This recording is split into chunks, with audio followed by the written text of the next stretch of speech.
दोस्तों, अगर आपको लगता है कि आपकी किस्मत खराब है तो आज का ये वीडियो अंत तक जरूर देखना। एक जंगल में एक महात्मा रहते थे। उन महात्मा की खासियत यह थी कि वे किसी का भी भविष्य बता सकते थे। बड़े बड़े राजा उन्हें मानते थे और उनके बताए हुए मार्ग पर चलते थे। उस जंगल के बीचों बीच से एक नदी गुजरती थी और उन महात्मा की कुटिया उस नदी के किनारे पर थी। नदी के दोनों तरफ दो अलग अलग शक्तिशाली राजाओं के साम्राज्य थे। वे दोनों ही राजा उस महात्मा को बहुत मानते थे। वे दोनों जब भी कोई बड़ा कार्य करते थे तो उन महात्मा से सलाह लेने के लिए अवश्य आते थे। एक दिन इन दोनों राजाओं में किसी बात पर कहासुनी हो गई। बात इतनी बढ़ गई कि नौबत युद्ध तक आ गई। युद्ध की तारीख और समय दोनों तय कर दिया, पर जैसा कि दोनों राजाओं का नियम था कि जब भी कोई बड़ा कार्य करे तो वे दोनों ही उस महात्मा की सलाह जरूर लेते थे। इसलिए पहला राजा उन महात्मा के पास आता है और उनसे पूछता है कि महात्मा जी, मैंने पड़ोस के राजा के साथ युद्ध करने का निश्चय किया है और इसलिए ये जानना चाहता हूँ कि युद्ध का परिणाम किसके पक्ष में होगा। वे महात्मा कहते हैं कि यदि तुमने युद्ध किया तो तुम्हारी हार निश्चित है। फिर वो राजा महात्मा जी से पूछता है कि क्या जीतने का कोई भी उपाय नहीं है।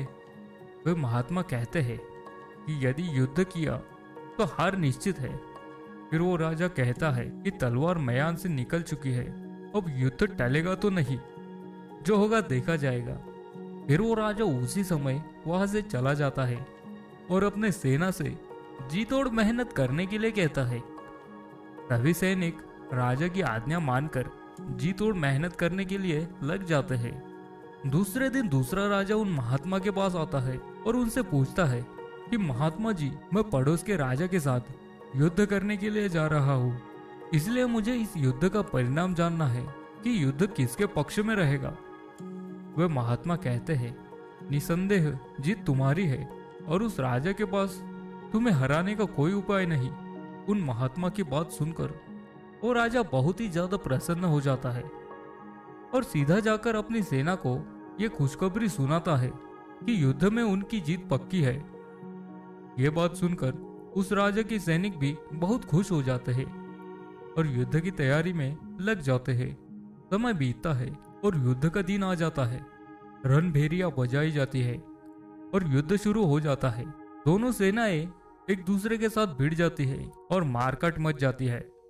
देखते ही देखते जिस पहले राजा की हार निश्चित थी वह दूसरे राजा की सेना को ढेर कर देती है और पहला राजा वो युद्ध जीत जाता है जिसे उन महात्मा ने कहा था कि वो युद्ध हारेगा। युद्ध जीतने के बाद वो पहला राजा उन महात्मा के पास चला जाता है और उनसे पूछता है कि महात्मा जी, आपने तो कहा था कि मैं युद्ध हार जाऊंगा, लेकिन मैं तो युद्ध जीत गया। आपकी भविष्यवाणी गलत कैसे निकली। फिर वे महात्मा उस राजा से कहते हैं, मैंने तो वो कहा था जो तुम्हारे भाग्य में लिखा था, लेकिन तुमने अपने कर्म से अपने भाग्य को बदल दिया। तुम्हारी जीत का कारण यह है कि तुमने अपने भाग्य से ज्यादा अपने कर्मों को आवश्यक समझा और उस दूसरे राजा ने अपना सब कुछ भाग्य पर छोड़ दिया। उसने अपने कर्म से ज्यादा अपने भाग्य को आवश्यक समझा और पूरे समय निश्चितता से भरा रहा, जिसके कारण आज तुम विजयी हो और वो तुम्हारा बंधक है।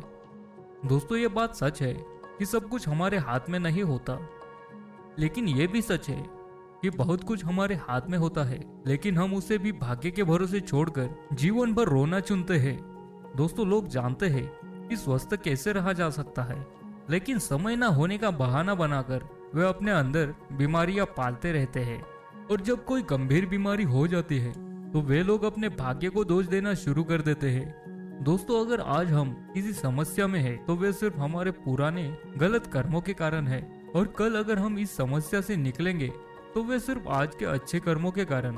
अगर आप आज कुछ नहीं करते तो कुछ तो होगा ही और वो आपका भाग्य है, और अगर आप आज अपने बुद्धि का इस्तेमाल करके वो करते हैं जो आप करना चाहते हैं तो वो आपका कर्म है।